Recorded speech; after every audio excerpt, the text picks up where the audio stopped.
Let me go through where we are today on the numbers, just to give people an update. The number of cases still going up. We're all in search of the apex and the other side of the mountain, but we are still headed up the mountain. Number of people tested last night was a near record amount. We tested over 18,000 people. We're testing more people than any state in the country, and I'm very proud of that. More per capita than China and South Korea. Total number of people tested, 200,000. Population of 19 million. It's not going to give you a random sample, but it's been helping us track down the positive cases. Number of positive cases, 9,298. Total cases, 75,000 cases. You see the predominance in New York City, then Westchester, then Nassau, then Suffolk, then Rockland. So you can see it's that area of density, and it spreads out from that area of density. The march of coronavirus across the state of New York continues. We're down to just 2 counties that don't have a case. The overall numbers, 75,000 have tested positive, 10,000 people in our hospitals, 2,700 ICU patients. Good news, 4,900, almost 5,000 people discharged. That's up 771. So people come in, they get treated, they go home. Excuse me. New York is at 75,000 cases. Next state is 16,000. California is at 7,000. So you can see New York is a magnitude of difference more than any other state. 1,550 deaths. That's up from 1,218 yesterday. Again, we're studying the charts. We're trying to study the data, follow the data. The data is uneven. It bounces. Numbers often bounce in any model. There are variables in this model. The hospitals are reporting it. So what every hospital reported that day, were they busy? Are they combining a couple of days in one? It's an imperfect reporting mechanism. But you see the basic line is still up. What the statisticians will tell you is you basically draw the straight line that the columns indicate. And you see that we're still going up, which is what we see on the overall trajectory, that we're still going up. Number of intubations was down, not much, but it was down, and that's a good sign. You also see the number of discharges going up, and that's consistent.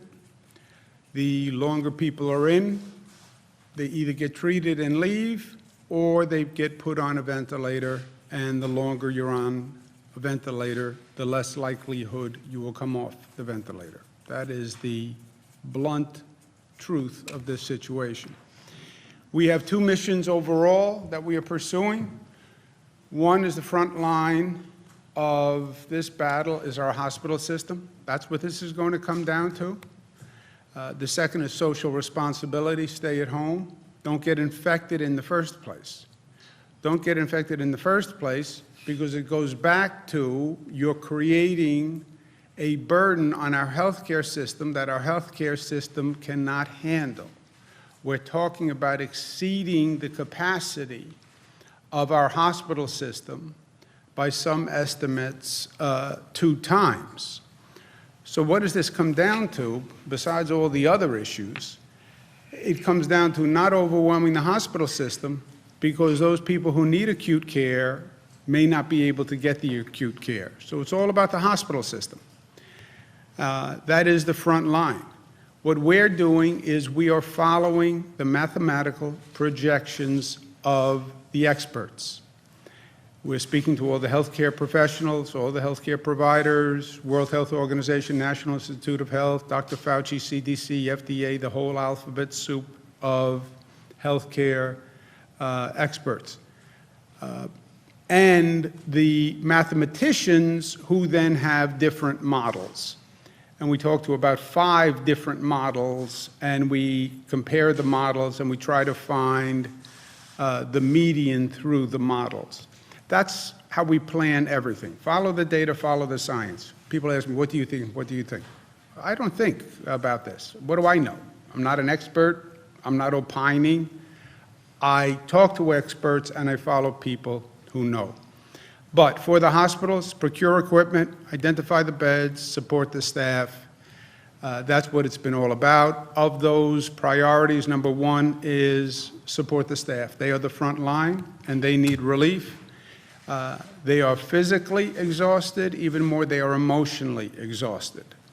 This is unlike other disasters, hurricanes, earthquakes, floods. They happen, they're fast, they're over, you start rebuilding. This is different. This is ongoing, and the duration itself is debilitating and exhausting and depressing. I'm speaking to healthcare professionals who say, look, more than physically tired, I'm just emotionally tired. Seeing the pain, seeing the death that they're dealing with every day. In general, I am tired of being behind this virus. We've been behind this virus from day 1. The virus was in China. We knew it was in China. Unless we assume there's some immune system variation with Asian people, it was coming here. And we have been behind it from day 1 since it got here. And we've been playing catch up. You don't win playing catch up. We have to get ahead of it. The second rule is never underestimate your opponent. And we underestimated this virus. It's more powerful, it's more dangerous than we expected. And the third point is plan forward. Get ahead of it. Get ahead of it. Fight the fight today, yes, but anticipate the next battle and plan for the next battle. And the main battle is at the apex. We're still going up the mountain. The main battle is on the top of the mountain. That's where the main battle is going to be, the apex of the curve. And then we come down the other side of the mountain. We are planning now for the battle at the top of the mountain. That's what we are doing. Get a staffing plan ready now for the battle at the top of the mountain. Equipment stockpile now. We're gathering equipment that we don't need today because today is not the day of the battle. The battle is when we hit the apex, depending on who you believe, 14 days to 30 days from today. And also, we need a social acceptance of the time expectation. We're all anxious. We're all tired. We're all fatigued. It's been all bad news for a long time. Our whole lifestyle has been disrupted. Everybody wants to know one thing: when is it over? Nobody knows. Well, President said by Easter. This one said by this. Nobody knows. You can have a hypothesis, you can have a projection, you can have an opinion, but nobody knows. But I can say this: it is not going to be soon.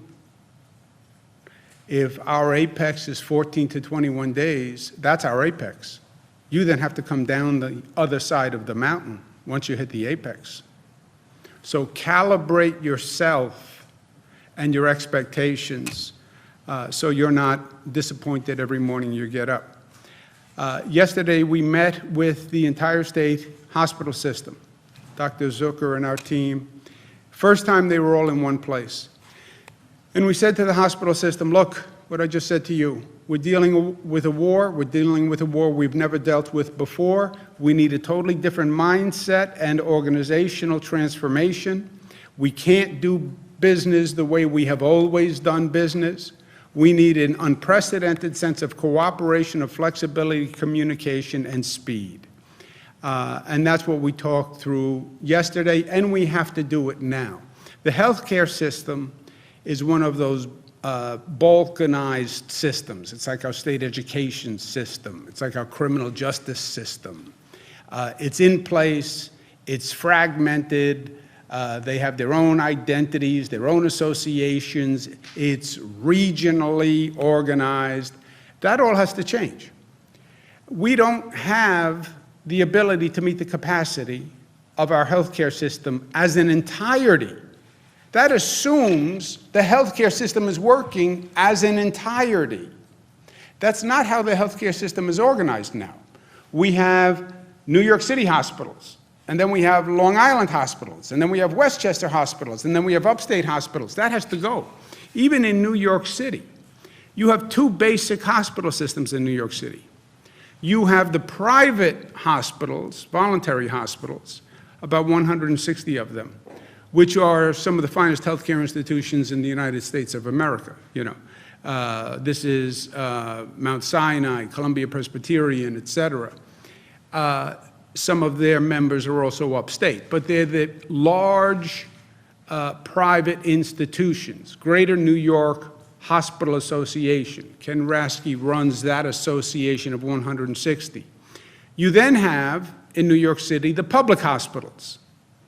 The New York City Health and Hospitals Corporation. They are 11 public hospitals. They are a universe, and then you have the private hospitals as a separate universe. The 11 public hospitals are the hospitals that in many ways have always been under greater stress and greater need. We have to get those two systems, the private system and the public system in New York City, working together in a way they never did before.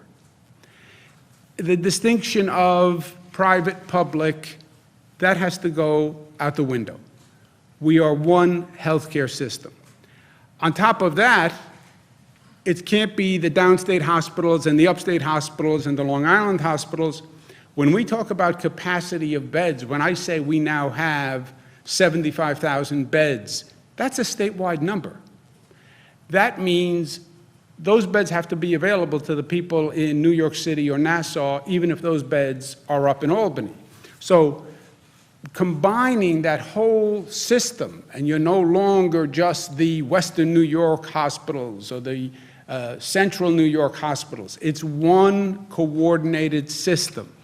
It's much easier said than done, but we have to do it.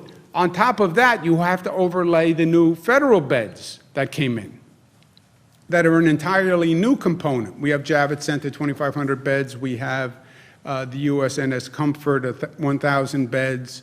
We're planning other federal facilities. These all have to be coordinated on top of the existing hospital network.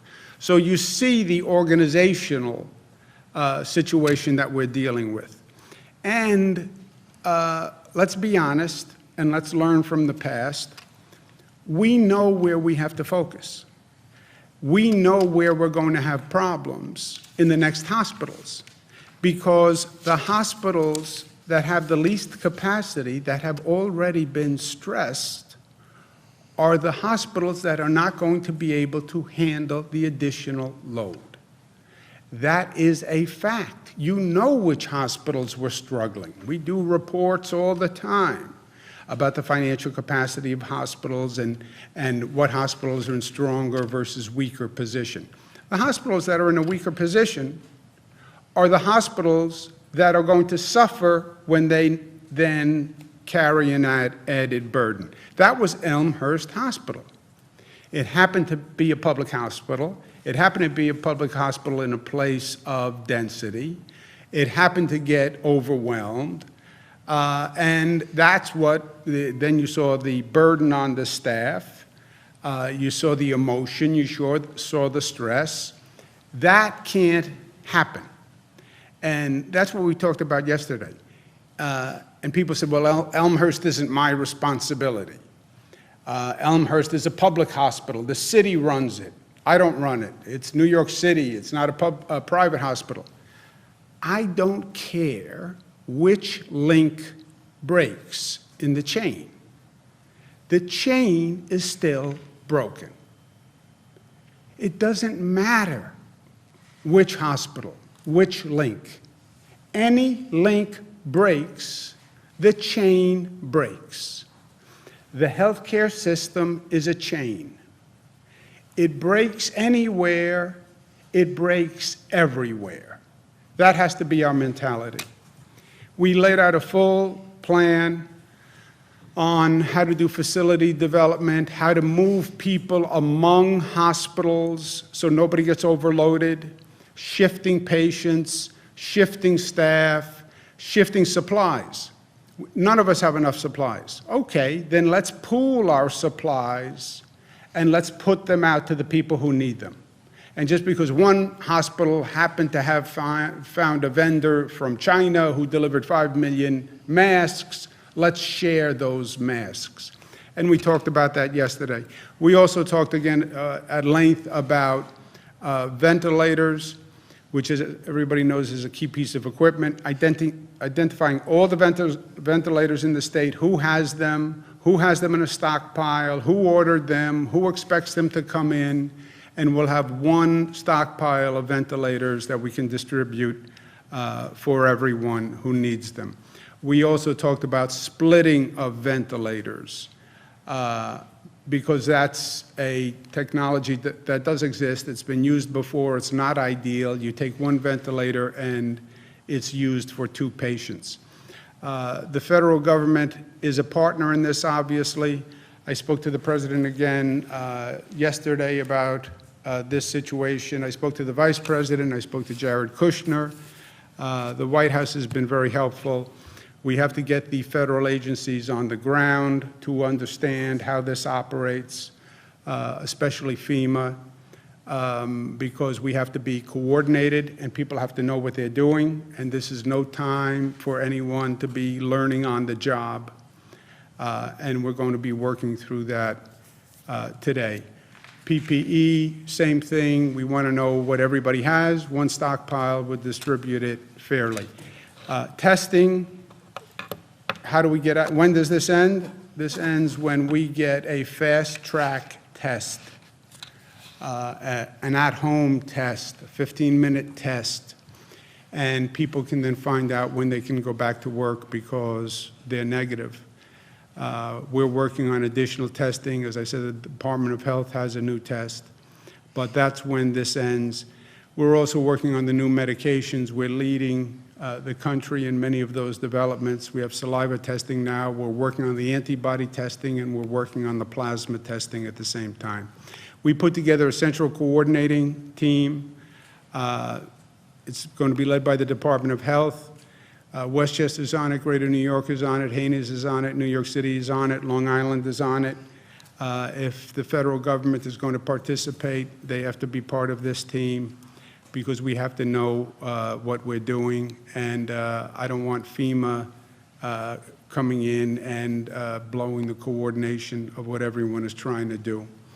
The coordinating team is going to organize upstate, downstate transfers, set patient loads for hospitals, right?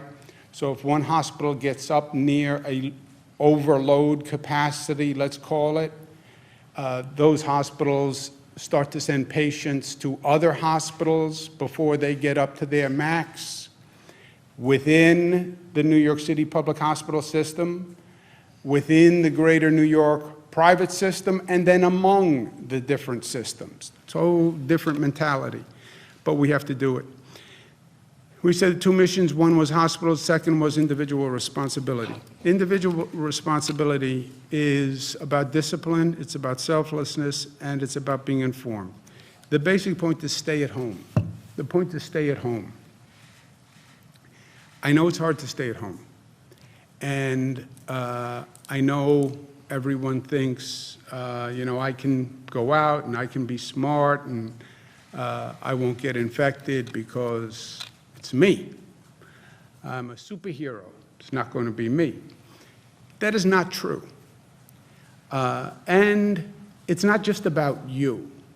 It's not just about your health and your life that you're playing with here, my friend. You can infect other people.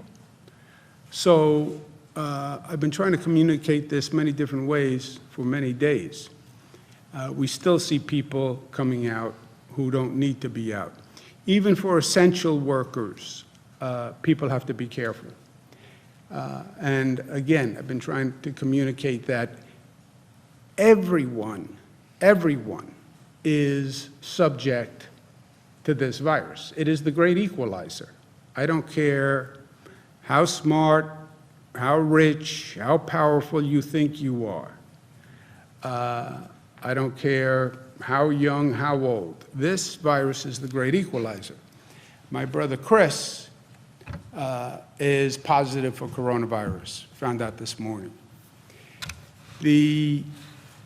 Now, he is going to be fine. He's young, in good shape, strong, not as strong as he thinks, but he will be fine. But there's a lesson in this. He's an essential worker, member of the press, so he's been out there. If you go out there, the chance that you get infected is very high. I spoke to him this morning, and he's going to be quarantined in his basement at home. He's just worried about his daughter and his kids, that he hopes he didn't get them infected. You don't really know Chris. You know, you see Chris, he has a show on 9 o'clock on CNN. But you just see one dimension, right? You see a person in his job. And in his job, he's combative and he's argumentative and he's pushing people. But that's his job. That's really not who he is. He's a really sweet, beautiful guy. And he's my best friend. My father was always working, so it was always just me and Chris. And he's a lawyer also, Chris. He's a lawyer because growing up, the decision point came to what do you want to do after college? And my father was a very strong personality. And my father basically suggested forcefully to Chris that he should be a lawyer. It was a different time and a different place, you know. Now, my daughters, Cara, who's here, you know, they all follow their individual stars. This is their destiny, which is right. If you had said to my father, I want to follow my individual star, he would say, yeah, you're going to follow your individual star right out that door. You know, that's what he would have said. So Chris went to law school, but he never really had a desire to practice law. He calls me when he's about 26. He's at a law firm. And he said, you know, I don't want to be a lawyer. I said, yeah, I know, but you are now a lawyer. You are. He said, yeah, but I don't want to be a lawyer. I said, what do you want to be? He said, I want to be a journalist. I said, you want to be a journalist? I said, it's too late. You're a lawyer. You have to pay law school bills. You didn't go to journalism school. It's too late. No, I think I can do it. And God bless him. He quit the law firm, went to work for Fox TV, which is a whole separate conversation in the House, and then worked his way up. He's at CNN. He does a beautiful job. But a sweet guy. And now he's quarantined in the basement. But he's funny as heck. He says to me, even the dogs won't come downstairs, he says. So, but he is concerned about his wife and his kids. But the reason I raise it is he's smart. He's social distancing, yes. But you wind up exposing yourself. People wind up exposing you, and then they find out they're positive a couple of days later. And I had a situation with Christopher 2 weeks ago that I even mentioned. My mother was at his house. And I said, that is a mistake. Now, my mother is in a different situation. She's older, and she's healthy, but I said, you can't have mom at the house. And he said, no, mom is lonely. She wants to be at the house. I feel bad. She's cooped up in the apartment. I said, yeah, I feel bad she's cooped up in the apartment too. But you bring her to your house, you expose her to a lot of things. You have the kids there. You have your wife there. You're coming and going. Your wife is coming and going. And you could expose mom to the virus.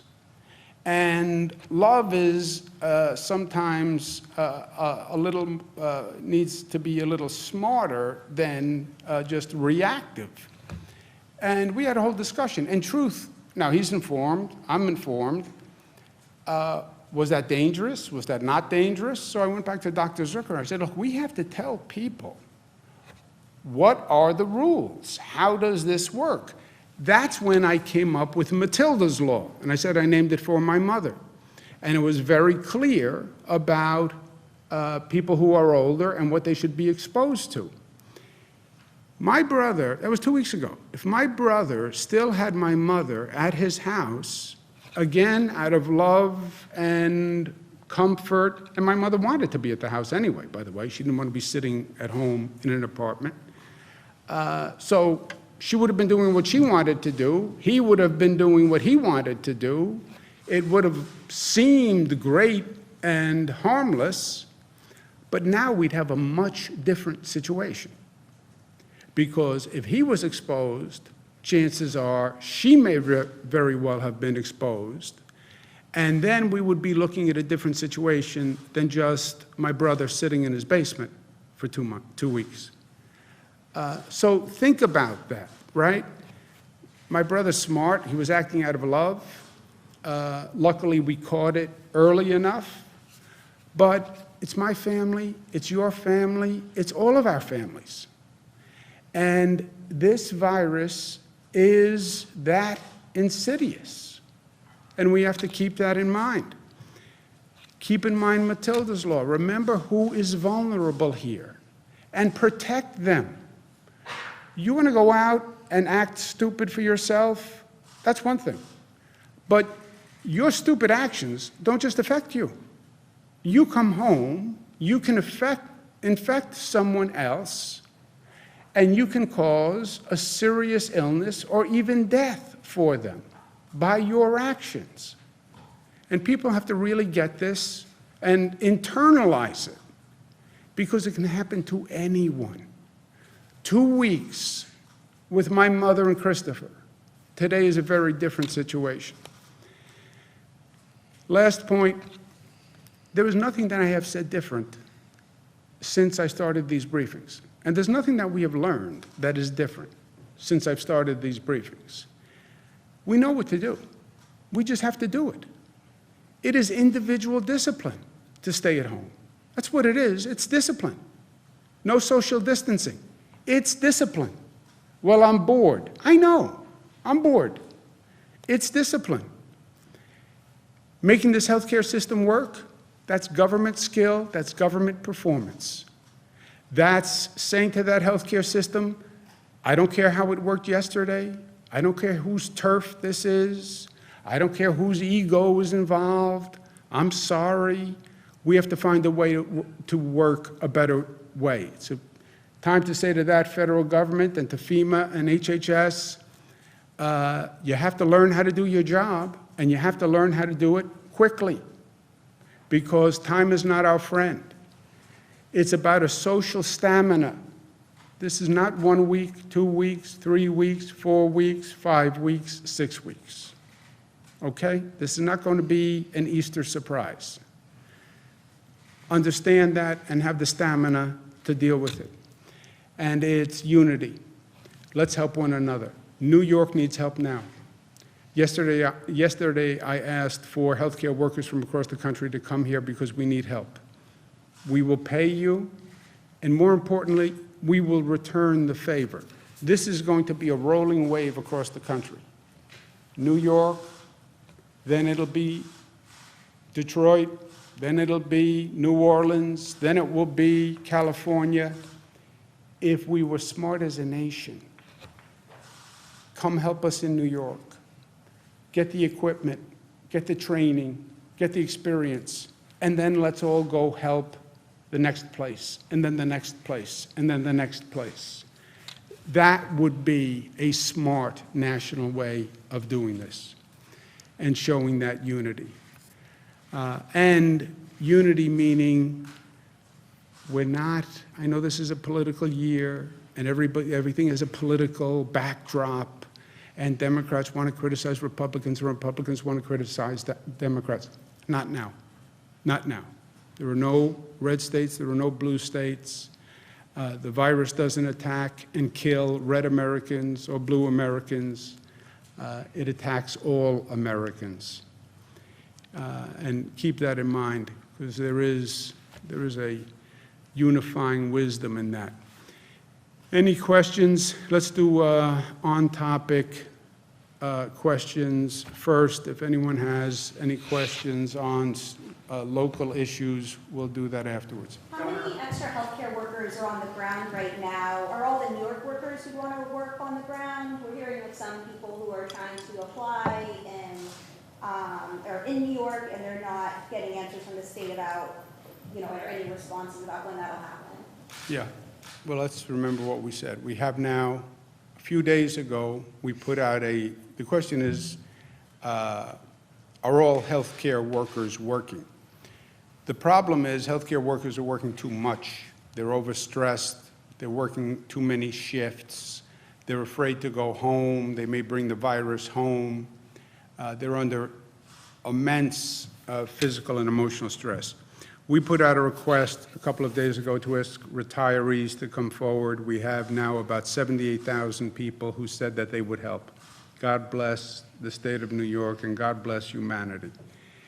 We now are working with the hospitals, and we did this in the meeting yesterday also, sorting those 78,000 people by region and by expertise across the state. And we have a portal that Jim or Howard can explain, because we then have to link them up with the hospital, right? You don't need, we have the 78,000 pool of 78,000. You then have to coordinate that with the hospital in that region with those skills. And that's what we're doing now. Jim, you want to mention? The Governor's right. So today the portal will be launched and live. The 78,000 or so, we have to do some pre-checking. So we checked for licenses, discipline, and those people who didn't have a license or had disciplinary issues were taken out, so the hospitals could more easily access the workforce. And as the governor said, they're broken down by region, by discipline, and now they can go in. And what we're trying to do is prioritize the availability of the portal to the hospitals that need it the most right now, who have, that need some extra help in the field. But we're working very closely with the entire system, like the governor said, to make sure we're linking up those new healthcare workers to those needed facilities. So it will be live today. And is that connected with the out-of-state workers who are coming? It's everyone, everyone. So what we're trying to do is prioritize the in-state workers, which we have by region. So we know the potential healthcare workers in every region of the state, where they are and what their status is. We want to get those people in first because they're here in New York. We want to prioritize actually the New York regional, downstate regional employees, because we know that they're closer to those facilities that are in need now, and we're going to need the upstate employees potentially later.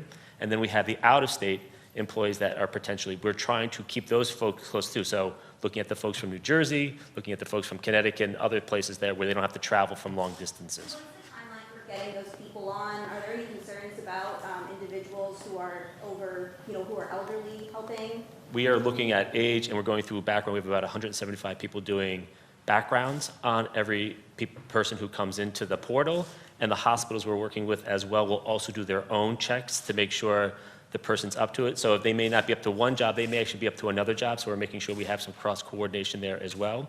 And some of the hospitals could potentially have some of these folks in needed areas by Thursday. New figures that are coming in. Have you any more new projections as to when the apex might hit in New York City and the state as a whole? When does the new apex hit? That is the $64,000 question. We have literally 5 models that we look at. It's true to say almost no two are the same. The range on the apex is somewhere between, let's say, 7 to 21 days. If you look at all 5, it's 7 to 21 days from now. And look, Jesse, I say, this does me no good. What is it, 7 to 21? The range is too broad. Do I have 7 or do I have 3 weeks? There's all sorts of variables that they're looking at. On one hand, you would think they would be able to tell because you have the China model, you have the South Korea data, et cetera. But then you have variables here. How effective is the social distancing? How many people are actually staying home? How does the density relate? So there are variables, but it goes from the apex estimate 7 to 21. That's not the only estimate that varies. They then vary on how many beds you would need, right? We have 53,000 beds statewide if we operated as a state. We mandated 50% more beds, so now we're up to 75,000 beds. All of them say you need more than the 75,000, and the high estimate is 140,000. The ventilator estimate among those projections goes from 10 to 40,000. Are those right, Jim? Do you remember, Howard? It's roughly 20 to 40,000 on most average project. Correct. In addition to what we have.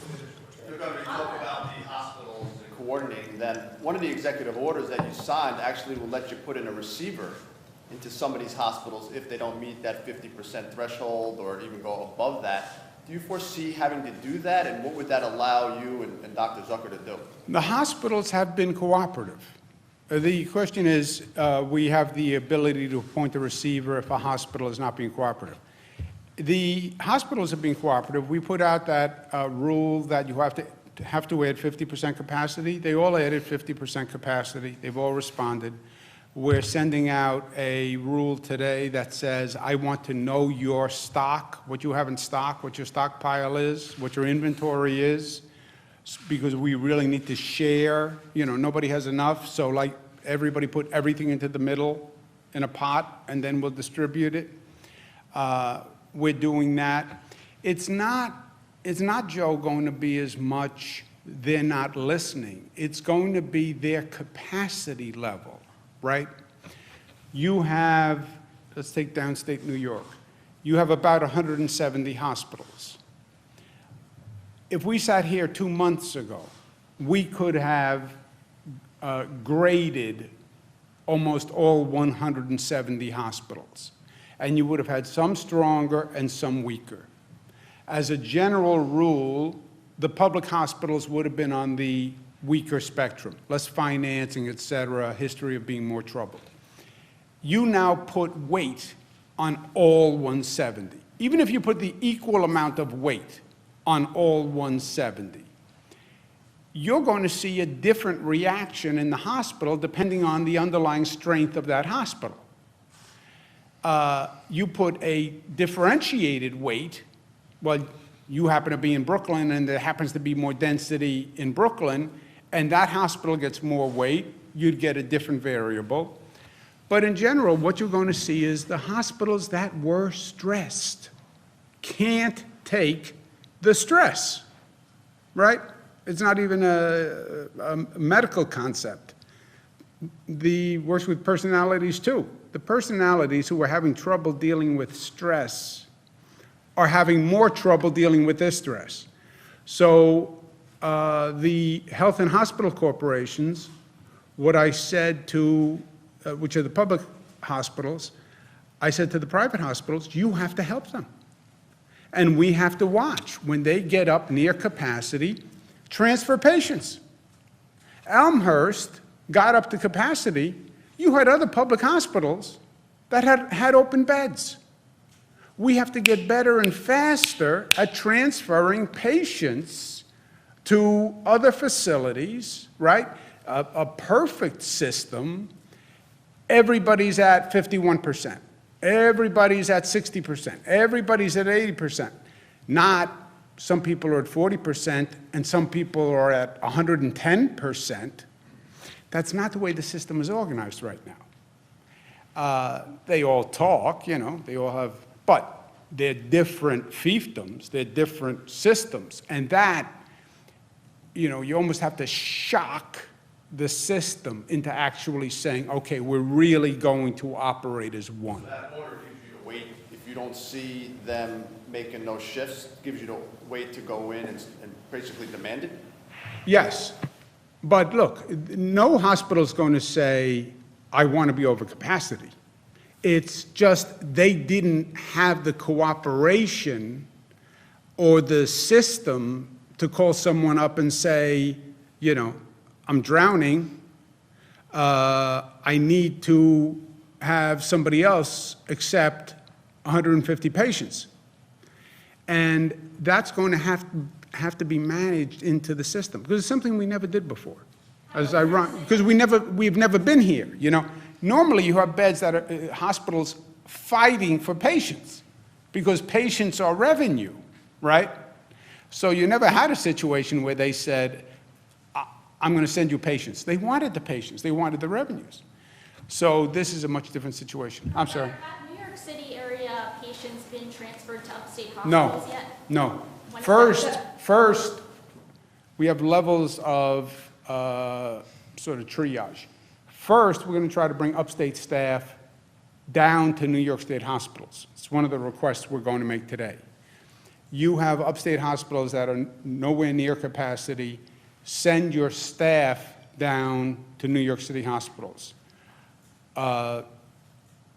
Worst step, you're over capacity in all New York City hospitals. You've redistributed the load, you're still over capacity, then send people to the upstate hospitals. Is that right, Howard? That's correct. Who will pay the cost for those types of transfers, and how does the staffing work with union issues? Who's paying the staff that comes upstate? Who makes the decisions about whether those It would all be staff- voluntary. All be voluntary, who's gonna pay the?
The complexity with ventilators is we ordered 17,000 from China. So did California, so did Illinois, so did the federal government, so did Italy. And what's happening is China, the orders into China are very slow in coming out. Exactly how and why, we're not sure. It's just that they have such a tremendous demand. Of the 17,000, we only have a firm expectation on 2,500. Is that right, Kara? Yes. Only have a firm expectation on 2,500. When are those supposed to come in? And They're supposed to come in over the next 2 weeks. So that means that the ICU capacity will then increase by 2,500? Yes. Or- No, the ventilator capacity increases 2,500. An ICU bed in this situation is essentially a bed with oxygen and a ventilator. But you can't have an ICU bed in this situation without a ventilator. Will that be too late, though, to address the surge, if it's Well, within 2 weeks? It depends if it's 6 weeks or 21 days, right? That's what we're dealing with. And you can't accelerate the orders anymore from China. When we go back and do a retrospective, and I don't want to do it now, but look at the bizarre situation we wind up in. Every state does its own purchasing. So New York is purchasing, California is purchasing, Illinois is purchasing. We're all trying to buy the same commodity, literally the same exact item. So you have 50 states competing to buy the same item. We all wind up bidding up each other and competing against each other, where you now literally will have a company call you up and say, well, California just outbid you. It's like being on eBay with 50 other states bidding on a ventilator. And You see the bid go up because California bid, Illinois bid, Florida bid, New York bids, California rebids. That's literally what we're doing. I mean, how inefficient. And then FEMA gets involved, and FEMA starts bidding. And now FEMA is bidding on top of the 50. So FEMA is driving up the price. What sense does this make? The federal government, FEMA, should have been the purchasing agent, buy everything, and then allocate it by need to the states. Why would you create a situation where the 50 states are competing with each other, and then the federal government through FEMA comes in and competes with the rest of it? Governor, how do non-coronavirus emergencies factor into these plans to better coordinate the healthcare system? Presumably with first responders getting overwhelmed, heart attacks. Oh, look, Zach, we're learning lessons, necessity is the mother of invention. We're learning things here that, it's not that we're learning things here. Anyone could have told you a lot of these things, right? The situation I just explained with purchasing, did you really have to learn that 50 states shouldn't compete against 50 states, and then FEMA shouldn't come in late and then compete with 50 states? It's not like you had to go to the Harvard Kennedy School to learn this, right? Should you really have a hospital system in New York State where you have private hospitals, you have these struggling public hospitals, there's two separate systems, the upstate is separate, Long Island is separate. Shouldn't you have planned a comprehensive system? Yes, but the commercial barriers to that, the political barriers to that, were so intense that if you didn't have a disaster, an emergency, you couldn't break through them. Conversation I had with these hospital leaders yesterday in that room, if it was not for the coronavirus, I would have never made it out of that room. I mean, what I was saying was so antithetical to the foundation of the business of healthcare in this state, which, by the way, is a multi-billion-dollar business. It's right, it was common sense, but sometimes you need the emergency to force change that would be very, very difficult otherwise. But wouldn't there be, again, are there specific efforts to shore up the capacity of the healthcare system to handle non-coronavirus-related emergencies? Sure. So the healthcare system is working on all those other areas as well, and regularly, pretty much every day, I've spoken to doctors and nurses who are working on the front lines, and all of those other patients, whether the person with the heart attack, the person with the stroke, the system is continuing to move forward. It is stressed, as the governor has said. The system is stressed, but the patients are cared for. Those other emergencies are getting cared for as well. Just put a strain on the system.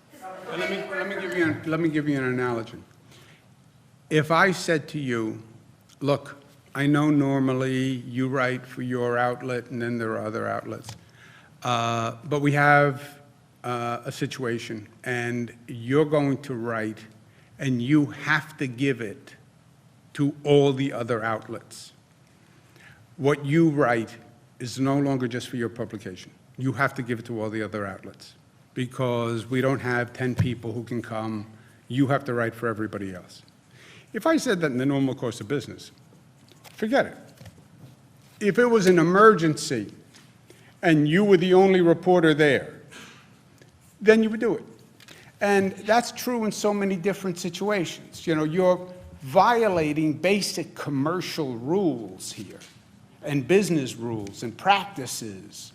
And I'm a local government and I'm in charge. And, to override all that garbage, you really need extraordinary times. From the White House or their states on their idea for ventilators to get sent to New York and then other hotspots. The Illinois governor was talking about it this weekend and said that there's questions about when the next hotspot would get the ventilators if that moves forward. J.B. Pritzker, Governor Pritzker, he's a good man, he's a good friend of mine, he does a beautiful job. You have he's right. You'll have curves, right? You have a New York curve, you'll have an Illinois curve, you'll have a New Orleans curve. How do you know the New York curve is going to end before the Illinois curve peaks? You don't.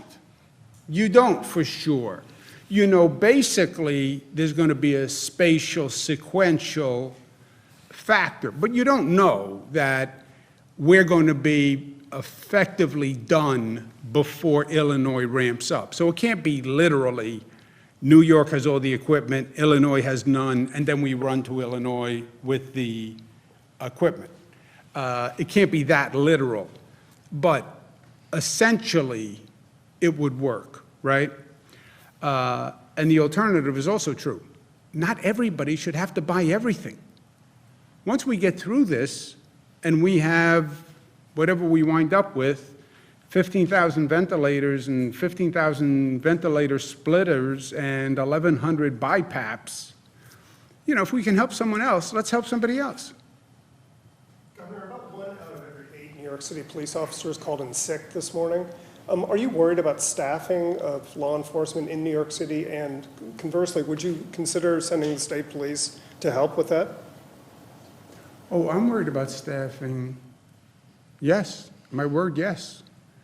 You're going to see it with healthcare workers. You're going to see it with for all first responders. Look, it's back to my brother Chris. Yeah, if you are out there, your chance of getting infected is very high. Yes, and then we'll do whatever we need to backfill. If we need state police, I would do that. On the ventilators, you did talk about forming like some sort of consortium with states. Is that still possible? Is that still doable? What's happening, Nick, is it is almost impossible to buy a ventilator. To the extent anyone is successful in buying ventilators, FEMA basically came in and is now capturing the market. Because the ventilators are coming out of China, and FEMA basically bigfooted the states in China. So to the extent anyone is buying it, it's FEMA.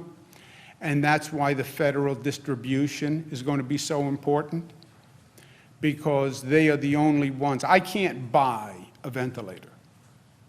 I can't buy a ventilator. Whatever we're willing to pay, I can't buy a ventilator. So it really comes down to how the federal government distributes it, and that's why it's so important. Let's do someone who hasn't asked a question. Governor, what happens when the state runs out of ventilators? Who do you decide who gets them? When the state runs out of ventilators, where do I decide to get some? No.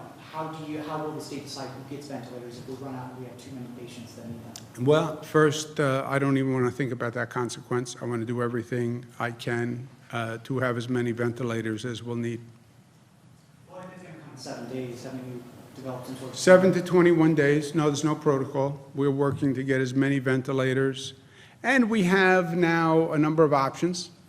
We have, we're looking at all the ventilators all across the state. We are then redeploying anesthesia machines as ventilators by changing a vent. We're then doing this ventilator splitting, which effectively turns one ventilator into two by literally running two tubes. We're using, Northwell developed an idea to use a BiPAP machine. We've ordered 7,000 of those. So we're still in it.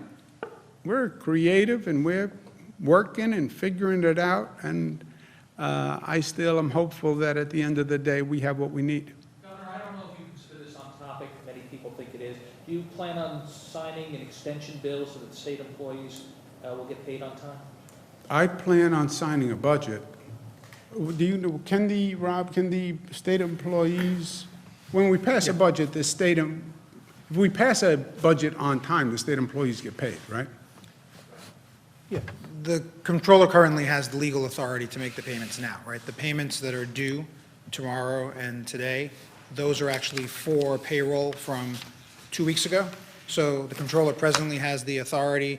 They have a technical issue with their computer system that they need to deal with, but they have the authority to make those payments today. It has nothing to do with when the budget is passed. The budget is always passed on the 31st or the 1st of each year. So that is a relative controller's office issue. Even if the pay period begins in the next fiscal year? Yes, that's right. They have sufficient appropriation authority to make those payments presently. It's going to be delayed though, because just the way the pay period fell this year, right? No, it has nothing to do with how the pay period fell. They presently have the authority to do it. They presently have full legal authority and appropriation authority to make the payments. Never not paid the state employees. Even when the budget was late. Yes. So Budget questions? So what's the update with the budget at this point? No update.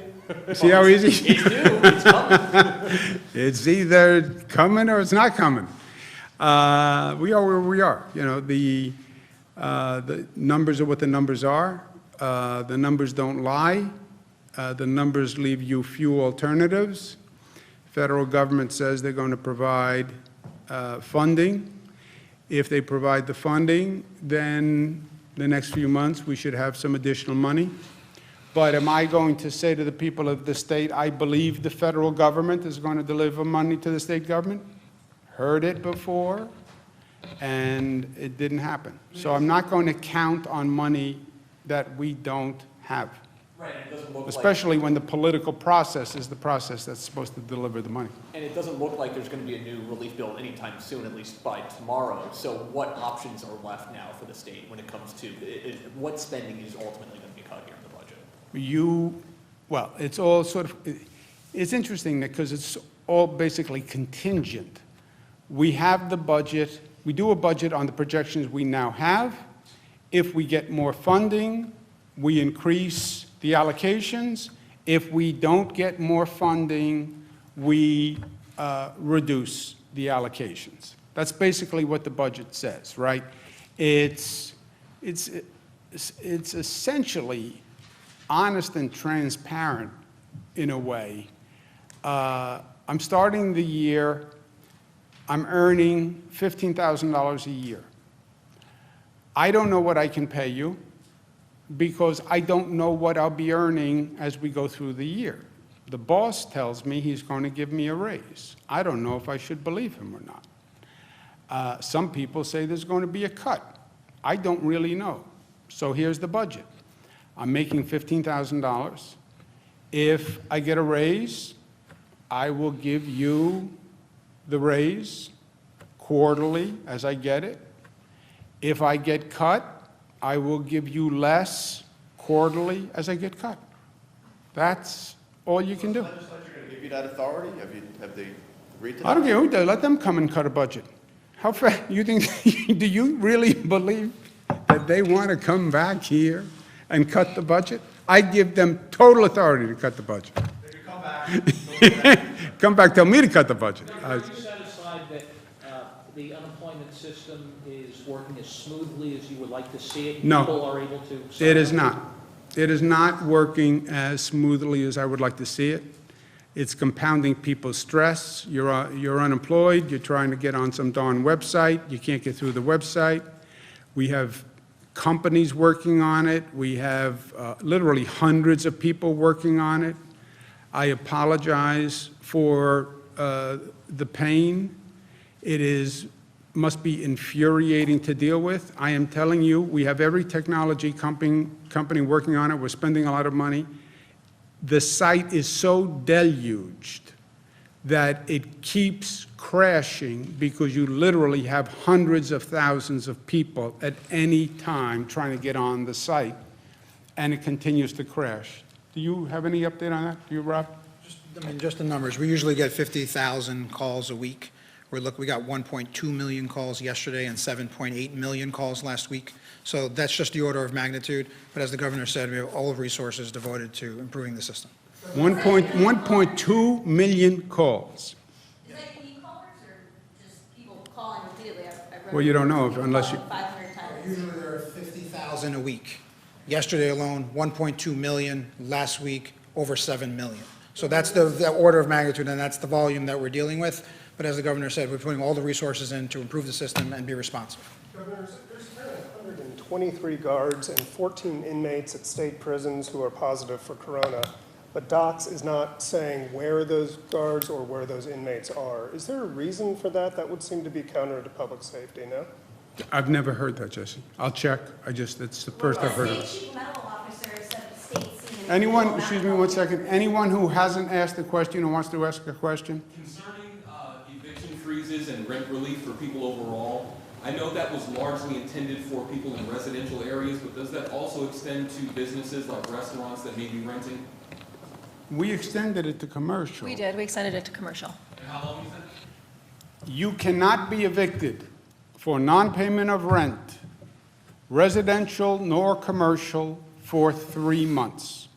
Again, we pick these intervals, and you can say they're somewhat random, but, when is it going to end? Nobody knows. Pick an interval, so we said 3 months. You can't be evicted, residential or commercial, for non-payment of rent for 90 days. On that basis, my daughters have stopped paying me rent. I'm not even sure that their finances have dropped significantly, but I think they're just taking advantage of the non-eviction order that I myself posted. And I resent it, but there's nothing I can do about it legally. We reported their first minor who died of coronavirus. Do we know how old they were, what their underlying condition was? This is someone between the ages of 0 and 17, which is all we can tell so far. Yes, the person had underlying medical condition. Well, I usually don't like to give out clinical information, but I can see why the complication of this virus would have caused, a problem for that individual. Okay. They were minor. Right, well, New York City Health Department puts that information out, but it's 0 to 17 years old. Were they a child, a teenager? You have health privacy laws that if the doctor doesn't want to, or if he wants to stay in his current occupation, he has to be a little careful.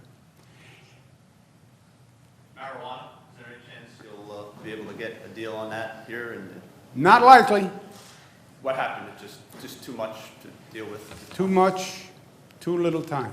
What about the top line numbers for the budget? Like Bail reform, we said, we've been working, look, bail reform is something we've talked about until we're blue in the face for 2 years. Yeah, well, you covered it. So bail reform, we have to get done. Last question, Zach. Governor, But you're going to share this, we agree that you're going to share this reporting with all your colleagues before you post it. Of course. Governor, what do you I say love when they lie to me. renters should do once your 90-day moratorium on evictions ends and they likely owe, several months of rent? Unemployment is obviously We'll deal with that when we get to it. I hear you. There has to be some smoothing. What's the top number in the budget? What's the total size of the budget that we're looking at now? We have to finish the budget to tell you the size of the budget.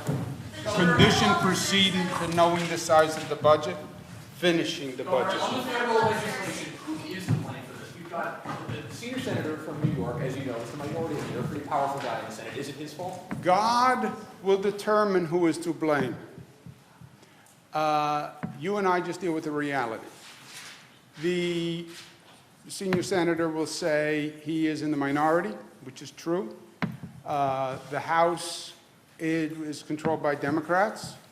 We took a pounding on both bills. We did not get our fair share in what's called the FMAP bill, the Medicaid money bill. And we got the lowest percentage reimbursement, lowest percentage of aid of any state in the United States for this last bill, which was supposed to be providing funding for COVID, but we have the highest number of COVID cases. And we got the lowest percentage of funding. So they'll say politics. I see politics be damned in the middle of this. Thank you.